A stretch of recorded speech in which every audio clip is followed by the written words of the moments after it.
Our next speakers are Clemency Wright and Desrosiers. Clemency is joining us from the UK. She's a keywording consultant at Clemency Wright Consulting. And speaking alongside Clemency, Desrosiers is the founder and CEO of Scribely and joining us from California, USA. They will be speaking on keywording, alt text, SEO, and image descriptions. There's going to be a workshop. We encourage you guys to ask your questions throughout the presentation, and then we'll also cover any unanswered questions at the end. Please welcome Clemency and Caroline. You guys are good to turn on your cameras, share your screens. Right, good. Okay, well, hello everyone. Thanks for coming. Quick introduction. I'm Clemency Wright. My pronouns are she, her. I'm a woman with mid-length brown hair. I'm sitting here in my dining room wearing my cream knitted jumper with a plant and a painting behind me. And hello everyone. I'm Caroline Desrosiers. And my pronouns are she, her. I have a wavy auburn hair, bangs and freckles, blue sweater today, and a wallpaper background. Great. So today we're going to talk to you about some of the problems that we can solve with keywords and alt text.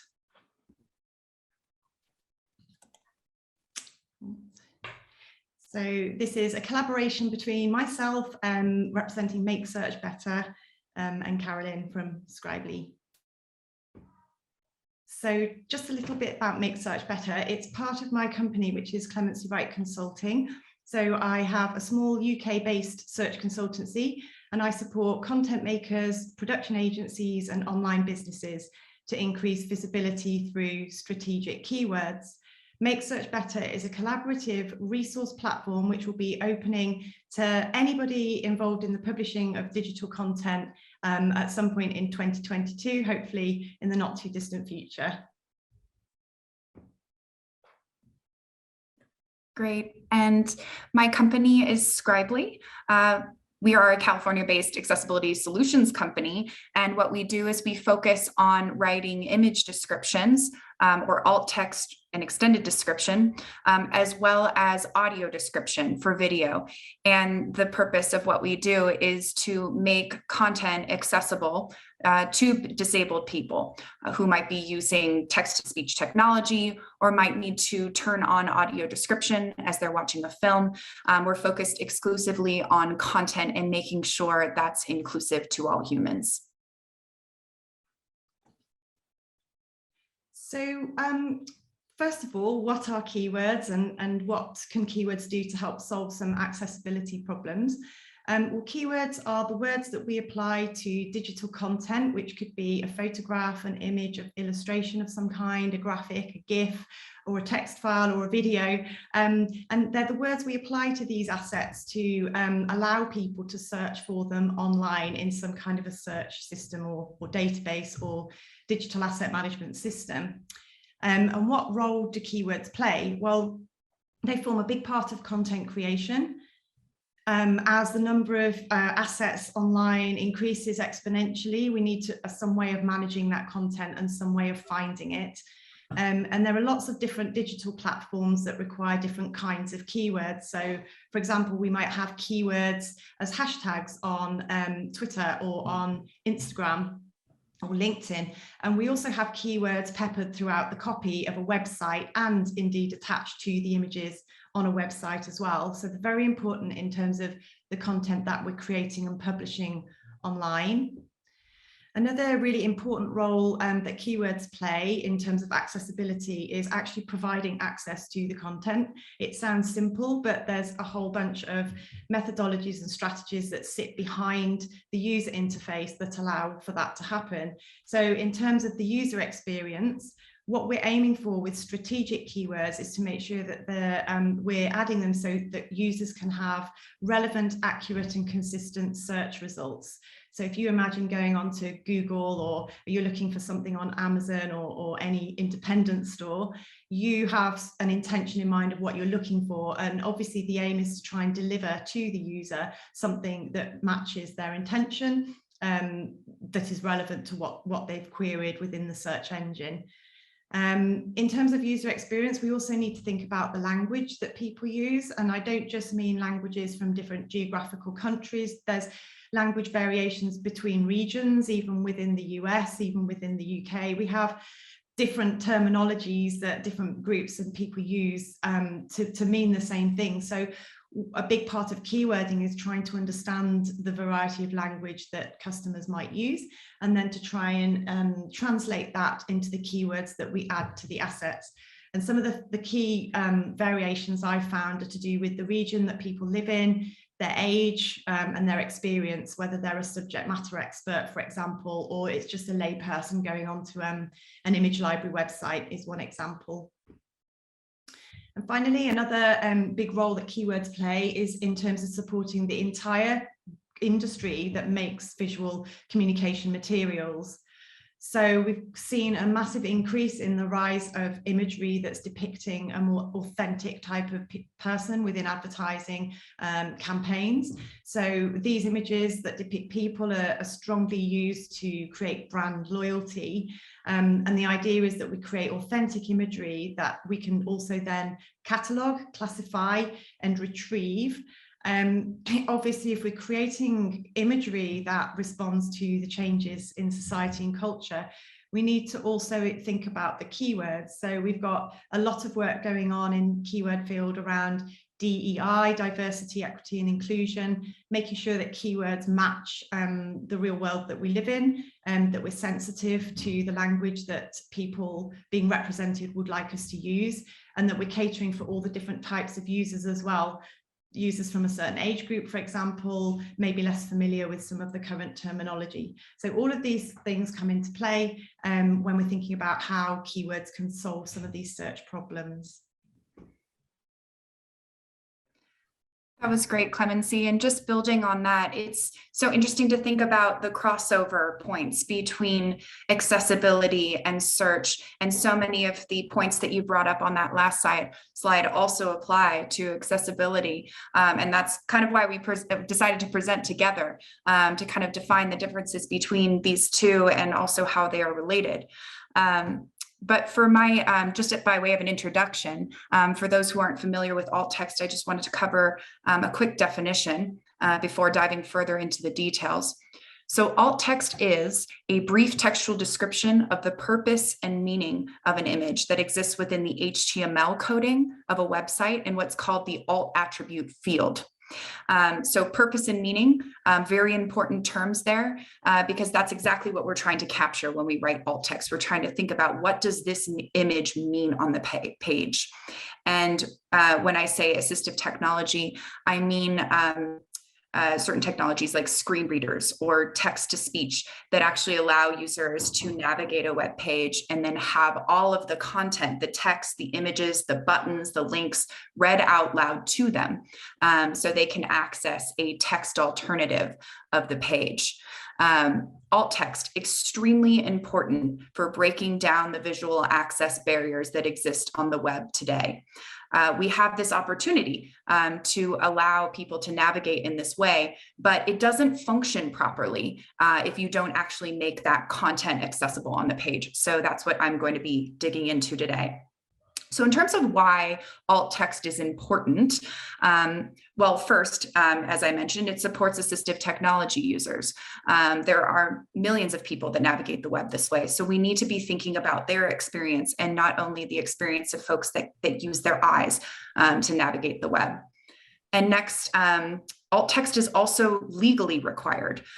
There are standards and best practices called WCAG, which stands for the Web Content Accessibility Guidelines. And those have been in place for, like 30 years at this point. Basically, going way back to the beginning of the internet. In fact, the same company that created the internet, the W3C, also is now the organization that oversees WCAG. So accessibility and the internet have been together for many, many years. And WCAG has become the basis for international disability rights laws. So in the States, that would be the Americans with Disabilities Act. In Canada, the Canada Accessibility Act, or in Europe, the European Accessibility Act. all of these laws are referring specifically to WCAG. So that's what we need to follow. So even though alt text has been required as part of WCAG for all these years, it's still surprisingly one of the top 5 most common errors that's mentioned in lawsuits. And speaking of lawsuits, those have gone up 27% year over year in 2020 and 15% year over year in 2021. So businesses that are not taking the steps to make their content accessible and their websites accessible are experiencing these lawsuits, which can be quite expensive and is a huge risk to the business, both to the reputation and then also financially. Yeah, thanks, Carolyn. And I think purpose and meaning is where the intersection between alt text and keywords really happens. Carolyn and I first found this just looking at images on some of the stock photo library sites, and we realized that the need to describe the image, not just for somebody who may be unable to see the image and relying on a screen reader, but even for people who are trying to get across the concept of an image or the nuances of an image that aren't really easily put into words. So there's a lot of meaning behind imagery that needs to be conveyed through keywords. And we found that the keywords and the alt text often do reflect each other for that reason. So we'll talk a little bit more about the keywords again just now. So we talked about some of the problems around, accessibility from an alt text perspective and the need to have keywords make that content accessible. This is the biggest challenge that we have when we can't really easily and quickly find what we need, or we may sometimes find what we need, but we don't find it all the time. So we've got consistency issues that do frustrate users, put users off, especially if you're working for a commercial business or your business is an online business and it relies heavily on imagery, as so many businesses do. It's really important to remember that customers' attention span is extremely low, and they will just go elsewhere and look at a competitor's site. So we want to make sure that we're really optimizing the keywords so that they are always relevant and accurate for the content that we're publishing. So making content accessible to as many people as possible is really at the heart of what we do with our keywording strategy. And there are 3 main areas that we can look at in more detail here. The first one is to really understand your users. For this to work, we need to know who we're actually trying to reach. And it might not be everybody. It might be that your business, your organization is really targeting a specific market. So the best thing you can do is really identify who it is you're trying to target with your content, and then that will inform the type of keywords that you will need to be adding to your images and videos. As I mentioned, there are lots of different languages in the sense that people describe things differently. Even the same image shown to different people will come back with different responses and different feedback depending on their experience, their perceptions, and how they, how visually literate they are. So as far as possible, we use natural language in our keywording process. By that, I mean, we try and speak in a way with our keywords that a person using our site or our platform would actually use themselves. And I think this ties in very much with the alt text writing that Carolyn's team does as well, trying to make it flow, trying to make sure it sounds natural and reflects the way people actually search and the way people speak. So once you've identified your users and you know who you're trying to reach with your content, you've then got some tools at your disposal. We don't have a lot of time today to go really deep into the different tools available to you, but obviously there are some strategies and methodologies that we use as keywording consultants to help make the search results as accurate and consistent as possible. So a large area that we work in with keywording consistency is controlled vocabulary. Controlled vocabulary sits behind the search system. It could be part of a digital asset management system, an image library website, or indeed any organization that manages a database of images or videos, any assets of any kind.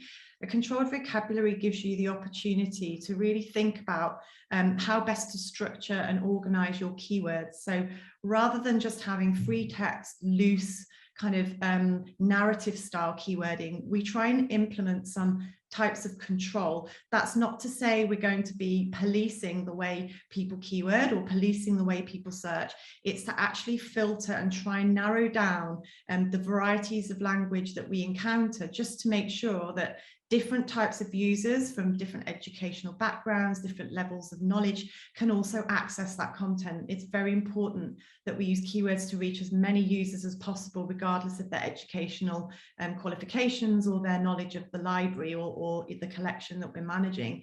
Another big thing that we can do is review the search logs. That basically means we can look at the reports that a website will produce on who's searched for what.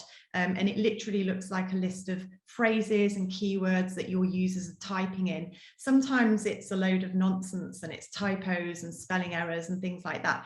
That can also be helpful. For example, the keyword Mississippi, a lot of people here in the UK get that spelt wrong all the time. So if we can use a synonym, which is an alternative word for a word that people commonly misspell, we can actually tailor the search results to capture those types of errors as well. This brings about greater consistency, as I've said, regardless of the person's knowledge or educational background. So I think this is a really important point from an accessibility perspective. I call it the keyword evolution.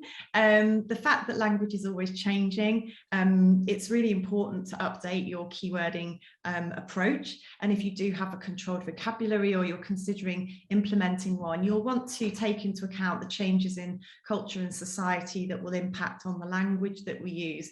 As I mentioned, these changes already impact very rapidly on the content being produced. The diversity and inclusion of people and types of people from different demographic groups is really on the increase, and particularly in the stock photography industry. So I've noticed that a lot of my clients are now asking to have DEI principles applied to the keywording structure that sits within their controlled vocabulary. And the question that came up recently in a course that I worked on was, can we actually future-proof keywords? The answer, quite surprisingly, is no, not really, because obviously we don't know what the future holds with the metaverse. You know, we don't know where technology is going to go. And Carolyn and I have got some thoughts to share with you about that at the end of today's presentation. But what we do need to do is, as I say, we need to think about principles rather than checklists. We need to not hold our keywords in a box and close the lid. They're not set in stone by any means. They're constantly changing as we listen to our users, as we check the search logs and see how people actually search and the language they use. We want to bring all that back into our strategy to make sure that those keywords can continue to evolve and reflect the changing visual material that we're continually producing. Great. And when we think about the problem that alt text specifically is trying to solve, it comes down to the fact that if people cannot access image content, they can't actually engage and participate on the web with everyone else. And this is a visual access barrier that's just simply unacceptable at this point. Missing out on visual content can impact people's lives in so many ways. It could impact their educational pursuits. It could impact their ability to advance or improve on their career goals. It impacts their engagement within online culture, their ability to connect with their friends and family over social media, and even their entertainment, just reading a topic that they enjoy online. So many barriers when we don't add alt text. So when disabled people actually encounter these barriers, it's like feeling like they're turned away from that business or that organization or that person. And it has a strong negative impact for some people that kind of challenges this sense of belonging in virtual spaces. So that's just not okay. And we really cannot let that stand. But looking into the facts here, first up, we have, just how much alt text is actually on the web. What sort of data do we have on this?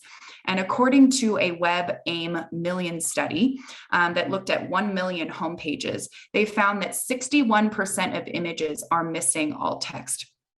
And that number does not include the number of inaccurate and incomplete descriptions. It's only testing for the presence or absence of alt text. So quite often we see the image file name in the alt text or just the word image. So it's actually not testing for those. And this is, of course, a huge visual access barrier for screen reader users engaging with that online experience. Next, we have just a lack of born accessible image workflows, and this comes down to the organization. By born accessible, I mean workflows that actually produce images that are accessible the very first time they are added to the web, when they are born on the web. And a lot of the reasons why we don't have alt text is because of these workflow challenges. These organizations simply haven't mapped out a sustainable system for delivering born accessible content. Next, we have several tech providers stripping out alt text from photo metadata. And what I mean by this is some photographers and image agencies are actually embedding descriptive information about images in their metadata. But when that image travels from A to B, some technology providers are actually stripping away this metadata when that image is uploaded to the platform or the program. So that descriptive content is actually lost. And they might be stripping that metadata for many reasons. It could be to reduce the image size. It could be to minimize the amount of data that they're storing in their own system. But they are losing that descriptive content that was there. Another problem contributing to visual access barriers are what's called accessibility overlays that are promising quick fix solutions. And some of you all may have noticed a little accessibility icon on some websites. And when you click that icon, it opens up a toolbar that has, quote, accessibility features. The issue here is it sounds like it's a good thing, right? We have a panel for accessibility, but it actually doesn't fix the accessibility problems in the actual coding. It's simply providing an overlay that provides features, but once that subscription is ended by that website owner, the website just goes back to where it was before. So accessibility issues are not fixed. They're using accessibility overlays, use a lot of automation, so AI alt text to fix issues as quickly as possible. And this is really deterring individuals and organizations from taking steps towards a more permanent solution to fixing their accessibility problems. And the last reason I'll cover on why visual access barriers exist is this. There's this assumption in general that AI can solve all of our problems and can do a fine job at describing images. And it's simply not the case. AI generated alt text may quickly check off a requirement of putting something in the alt text field, but it struggles to produce a description that describes, again, that purpose and meaning of the image on the page. It can't discern why it's there, which details to describe, which ones are relevant, which ones are not. And it means that screen reader users actually only have access to what AI tells them is in an image. And just think about that for a minute. Would you trust AI if you were in their position? Would you stake your education on it? Would you stake your job on it? So on the next few slides, we're going to get into some examples of AI keywords and AI alt text so you can ultimately decide for yourself today. Yeah, it's an excellent point, and it does have gravitas. You know, the purpose and meaning of an image can have so many, ramifications down the line. We rely on digital content so much in our learning, in our education, in our work, our professional work. We need to make sure that we can rely on the data, the metadata, and the keywords, as well as the alt text.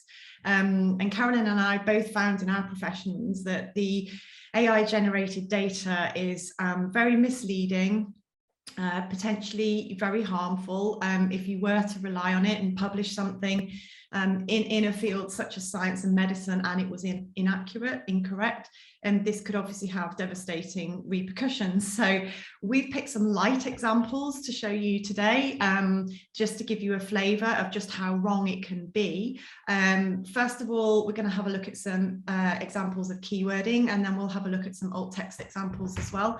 And for these keywording examples, I pulled the AI generated keywords from a website called Clarify. You can Google them, and they provide AI writing keywording services. You can literally ingest your images into the tool and it will spit out the keywords for you. Here are some of the keywords that I found generated through the AI. For this image here, just to pick out a few, apparently we have a man in a chair. It's about coffee, school, architecture, college, that kind of thing. Obviously, this is not an exhaustive list of the keywords that I would add, but these are the kind of keywords that I'm talking about: purpose and meaning, nuances, visual literacy, the sort of things I'm trying to convey through my keywords. Or what would this image tell a person who has just gone to a blank search box on a search engine and they don't know how to find a conceptual image about choice or decision making or lifestyles. And these are the sort of keywords that I would be adding to provide access to people who aren't searching in a very literal way. They're searching in a conceptual way using creative terminology. And this is kind of what we try and feed into the keywording methodology to ensure that we can cater for the different types of users, and particularly users working in creative industries as well. Next up, we have an image here. If this isn't clear to you, it's worth just pointing out. When my babies were young, well, when my children were babies, we'd go to the pottery painting place and we'd paint their feet and hands, and then we would make prints on ceramics, as a memento. This image here shows the baby's leg and the foot, and you can see the paint.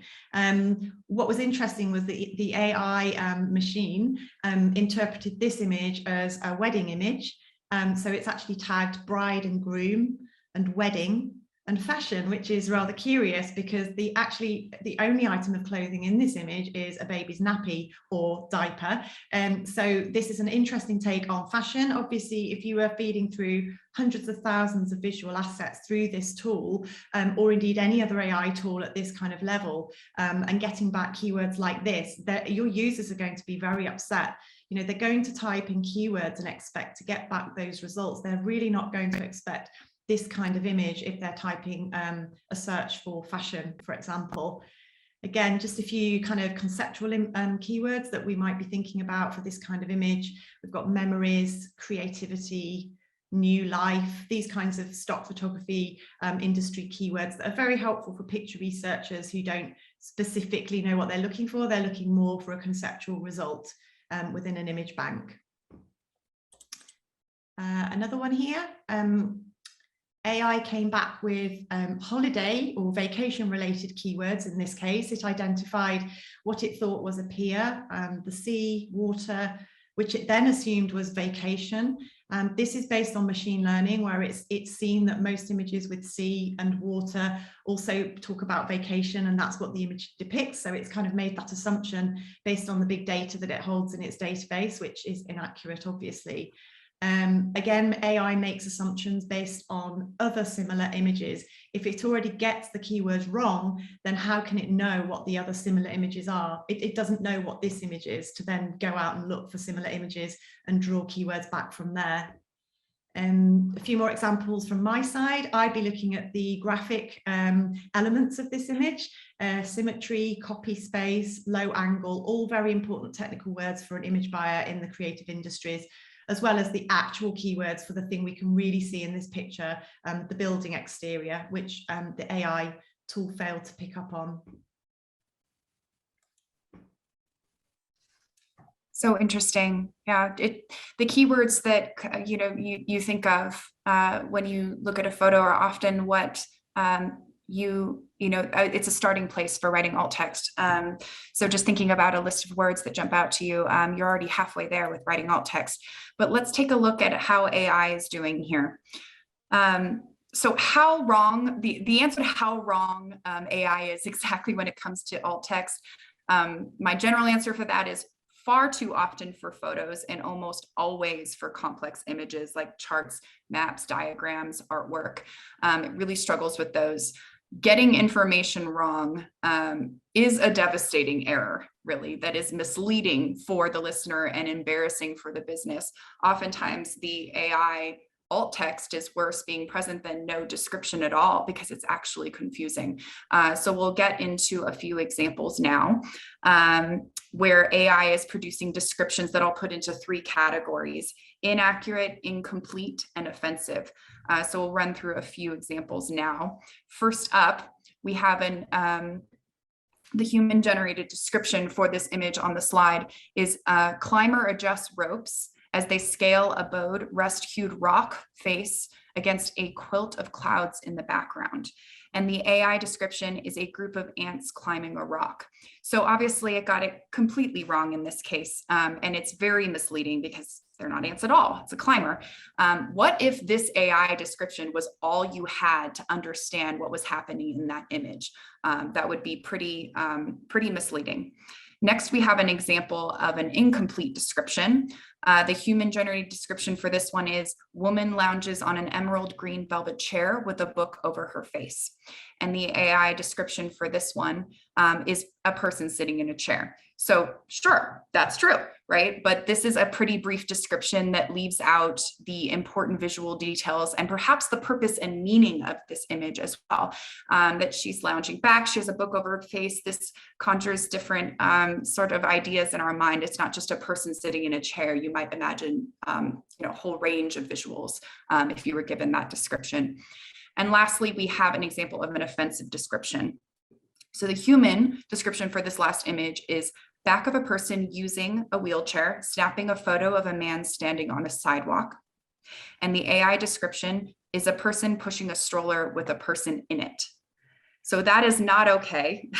We need to be very careful with this sort of thing. And a lot of organizations are starting to just implement AI across the board because they really want to populate their alt text. And we just cannot take our eyes off of the alt text created by AI right now. So for all of those organizations that are using it, I would say at a minimum, have humans review those descriptions to make sure that they are not inaccurate, incomplete, or offensive. Yeah, I'd agree with that from a keywording perspective as well, Carolyn. I mean, I can see the need with the massive growth of images and assets that we need to keyword to implement AI, just to do some of the heavy lifting, just to do some of the kind of basic maybe even technical keywords for an image. But when it comes down to the purpose and the meaning, the concept and what's being conveyed to a person who hasn't seen the image yet, who is going to a blank search box to find this content, we really need to monitor and edit whatever, the AI or machine learning aspect comes back with. I just wanted to share my top 5 keywording tips with you and very briefly run through why I think these are so important. You've heard me use this term throughout the presentation so far. It's about relevance, making sure that every keyword counts. Every keyword is a potential search result. So the question you can ask yourself when keywording your images is this image a good example of the keyword you're about to apply? So, the chair, the woman in the chair. Yes, it's a great image of a woman in a chair, but we need to go further. We wouldn't also want to start keywording, the flooring and the fact that there might be a picture on the wall in the background. If it's not really important to the essence of the image and it's not really conveying the true kind of prominent aspect of the image, we would not necessarily add a keyword for background details. We just want to make sure that everything is relevant and it's going to provide a good search result for that particular term. Number 2 is accuracy. We talk about verifying information when we keyword. So we wouldn't assume that a person who appears to be of mixed race is mixed race, for example. We wouldn't assume that someone who has older looking skin and grey hair is in their 70s. We wouldn't say that they're a senior person unless we actually know. One important thing to consider when keywording people is, can you get information from the source? Can you have access to a model release which legally confirms to you, the image manager or the content producer, what this person identifies as, how do they want to be identified. Obviously, without this information, we are not allowed, we're not permitted to assign that without permission. So we do need to seek confirmation from the person in the image. This opens up a whole bunch of questions for organisations who produce their own content in-house.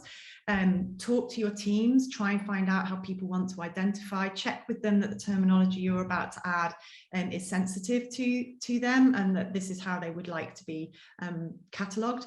I would say it's important to add what you can, because it really helps the user experience to be able to search for demographic terms, ethnicity, gender, age, sexual orientation. It really helps improve the search experience if we can add that information, but only if it's verified.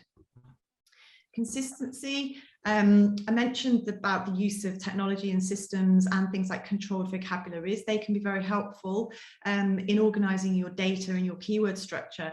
Even without a fancy system or, you know, a very sophisticated controlled vocabulary, you can create some guidelines. You can set up a methodology by talking to your users about what they search for and how, what's working, what's not working. And you can take steps and you can put measures in place to make sure that you're being as consistent as possible. Part of that is training your teams to understand what the terminology is that you've agreed is relevant for your users. Again, the users come at the heart of everything we do with the keywording. Yes, it is about classifying content, and it is about digital librarianship and archiving assets, but it's also about users and providing access to as many users as possible from as many different backgrounds as we can identify. So making sure that your language is relevant, identifying your target market, adjusting and editing and continually evolving the language as well. And finally, concepts. This is where, you know, the keywords really come into their own, particularly in the commercial markets of stock photography. It's concepts that sell images. It's not keywords for objects. It's the concept that that image conveys, which is why the purpose and the meaning of the image is so important from a commercial side as well as an accessibility side. So where possible, if you can translate the visual trends that you're seeing in the artwork or in the material that you're producing into keywords, then this will massively help improve accessibility to the creative market and people who do search in this way. They're searching using themes, emotions, expressions, and concepts. So those are the top 5 keywording tips. There are many, many more, but I would really encourage you to have a think about these. Fantastic. And just getting into some top 5 tips for alt text.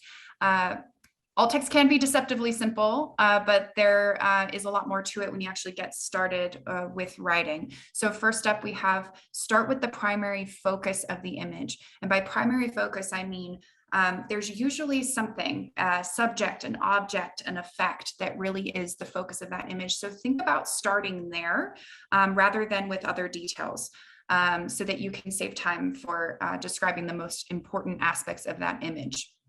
Next, think about all of the most important visual details or the relevant details in that image. This can be a little bit tricky at times because you have to pick and choose. You can't describe absolutely everything. There are more details that are important, and we are trying to keep it short. So just focus on what feels the most relevant to that visual experience of the image.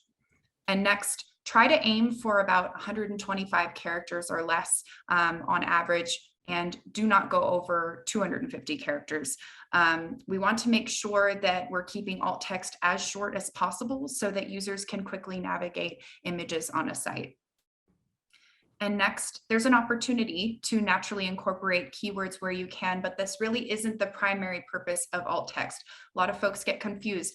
Alt text is not for SEO purposes. In fact, Google might flag you as spam if you do that. So it is about describing the image, of course, but if there's an opportunity to naturally pull in a keyword that might help with search, maybe there's a way to do that. So just thinking about naturally incorporating those keywords. And then finally, I find it's helpful to ask yourself, take a step back and ask yourself if you can visualize or recreate that image from the description alone. So did you effectively convey the purpose and meaning of that image, as well as the most important visual details that would help people understand what's in this image? And to give an example, using the image on this slide, we have a yellow and white vintage Volkswagen bus drives down a high desert road, blue skies and rust-colored sandstone rock ahead. So the primary focus in this case is the VW bus. Relevant details are what the bus is doing, driving, where the bus is, a desert. I also think the colors in this image are really pretty and part of the purpose of maybe capturing this moment.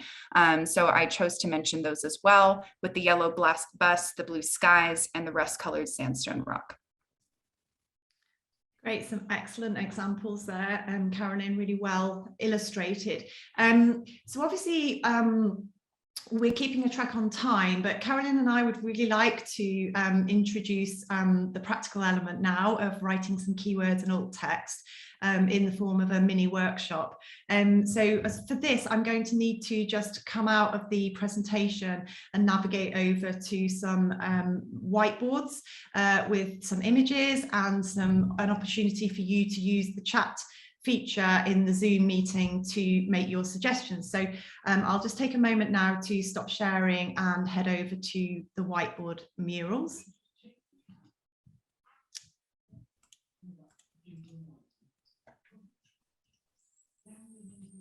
So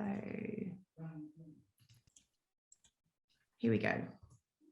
So hopefully everyone is still with me, and you can now see an image to the left of a woman's face, and the empty white to the right with the two categories, keywords and alt text. Okay, so marvelous. Okay, so Carolyn and I are going to do the best we can to talk you through the process as you start to suggest your keywords and alt text. Please go ahead and use the chat function to put your suggestions in. We will be moving them around. You can see Alison's adding a couple of suggestions in now. And we'll just try and have a kind of think in real time about some of the terms that you're suggesting, some of the keywords, what some of the issues could be, you know, how we might approach this if we were managing images in a commercial organization, or you know, for online publication, or perhaps for a social media platform. So just going to have a look at some of these suggestions. So thank you for adding these in. Also alt text as well, if we want to write a sentence. I think Carolyn said approximately 125 to 200 characters. Yep, these are great suggestions coming in. Bangs, long hair, tied up hair, portrait, splatter, ink, dark background. Also, just a clue, think about emotion for this slide. How would you just attempt to describe the look on her face without adding too much interpretation? That's the challenge here. Yeah, so when we first looked at this image, from my stock photography keywording background, came up with the term blank expression. So where the eyes are kind of not decidedly positive or negative, but fairly sort of blank and flat. Carolyn's interpretation was more that there was definitely more emotion there. And we came up with some concepts such as, you know, determination, strength, focus, power. I mean, someone suggested severe. So it just goes to show and highlight the language that different people use for the same image can be extremely varied. What we might do with some of those similar terms is synonymize them, as I mentioned, in a controlled vocabulary. You could take a number of keywords that have pretty much the same meaning, and you could group them under one term, which we might call a parent term, or you know, a term that has daughter terms or child terms. So in that sense, we can help customers who use different keywords to come up with the same result. A few more examples. Yeah, I mean, what are the splatters? Again, that's just so curious, isn't it? Is it paint? Is it oil? Is she a mechanic? The thing with keywording, and I think with alt text as well, is you can't afford to be too prescriptive and subjective. You need to think about this as given the facts that you have, which in this case is just a visual. I appreciate it's very difficult. being as subjective as possible, as objective as possible, avoiding any inference or making assumptions. We can't actually define what this black marking on the face is, other than we know perhaps it shouldn't be there, or it's been put there in some kind of, accidental way, or perhaps it's an intentional act. I mean, who knows? I think conceptually there's so much going on here. It's very interesting to look at some of the conceptual suggestions that are coming through. Yeah, and I just like to call out Kirsten, splatter like freckles. I absolutely love that. I use analogies all the time to try to convey the pattern quickly, and oftentimes that's a good choice to compare it to something else. So I really like the succinct description there. Yeah, I mean, I think that using the word like or as though, I've learned from Carolyn, is extremely helpful, even in caption writing for a still image. In addition to alt text, the kind of, the idea that it could be something, but you're not saying it is, you've got to kind of help convey the meaning without being too prescriptive. So we've got an alt text suggestion here as well, Carolyn, if you want to Sure. that. Yeah, we have a woman looking directly to camera with focused look and a splash of ink on her face on a dark background. That's a really nice short description, hits a lot of relevant details. The primary focus is the woman, you started there. So I think that's an excellent description. Okay, wonderful. Well, thank you very much. We've got 3 more images. If people are available to stick around and continue the exercise, I'll just move on to the next image now. Okay, so if you want to just carry on with the same process, keywords, alt text, go for it. As soon as we start seeing the results, we will start talking about that. It's a great image, because sometimes it's what you can't see that tells the story behind an image. So the meaning about this image is actually, I feel, something that we can't even see in the picture. Carolyn and I discussed this, and there's definitely a sense of something happening and a sense of other people involved, but without seeing them, we can't keyword them, and we can't really refer to them in a caption or in the alt text, but we need to somehow try and convey that through the alt text and the keywords, and this is why concepts are very useful. Loads of suggestions already. So this is a good example here, spacer earrings. We call them earplugs here in the UK. And I think when I was working at Getty, the keyword for these types of earrings was earplugs. So we'd probably synonymize that to make it more accessible to people who use one or the other term. So yeah, we've got people picking up on the setting and the situation and the clothing, which is all very helpful. Yeah, the tricky part about this image is, and especially AI, I'd be interested to hear how it describes this, because we can see a person with a laptop, computer open, sitting next to them, maybe even a bit of their hand, but that's a pretty subtle detail, and but it has a huge impact, because it conveys that this person is in a room with someone else, possibly in a team meeting. So that's definitely informing some of the keywords coming in. That this is actually an office space, right? You get that sense because of all of these details coming together.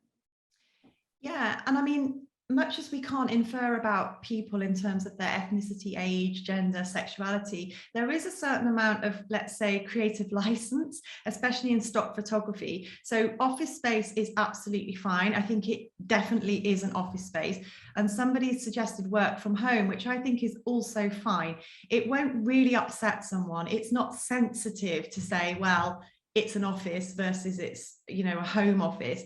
Where it can be sensitive is, as I said, where we start making inferences about somebody's sexuality or, somebody's gender. These are the things that we need verification on.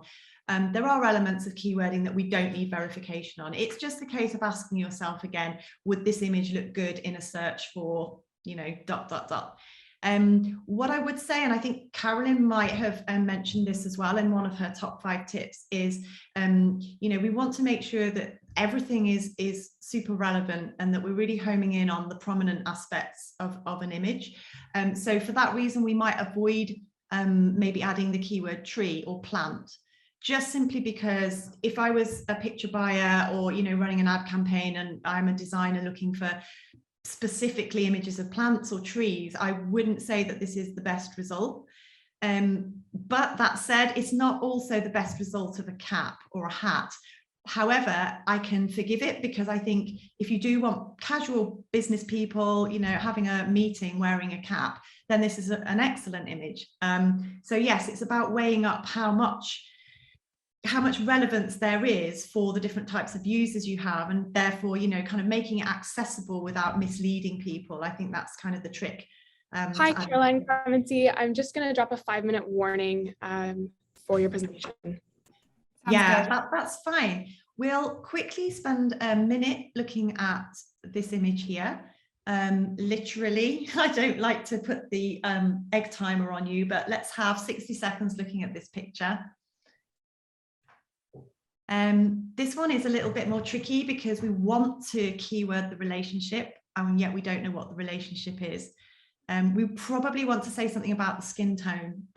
What is the correct keyword? Well, we have no information. So as I've mentioned, we can't make that inference. Yeah, I'd say this is a toddler. Without a model release, we can't really know that child is between 12 and 18 months old, for example. Right. And we might get father and son because they have similar hairstyles, right? Maybe that's what's doing it for us, that maybe they're matching each other or meant to match. So that relationship is quite close. That might be something that we decide as humans that this is a father and son. So it's an important keyword, but this could, of course, also be an uncle or family friend that's close. But it's interesting the way we make those decisions based on visual details like that. That's right. I think relationships and emotions, especially with pictures of people, are extremely valuable to the user. So what we can do is we can make these boards available. You know, I know people hopefully are enjoying the exercise and we are running out of time, and Carolyn and I do have some closing slides for you. So what we'll do is discuss with the GCM group if we can make these available, and if people want to ask questions or follow up after today's session, then feel free to do so. Looks like we're just getting an alt text suggestion here, Carolyn, before we move on to the last one. An adult male with dark skin, wearing glasses, holding a kid and kissing on, I can't.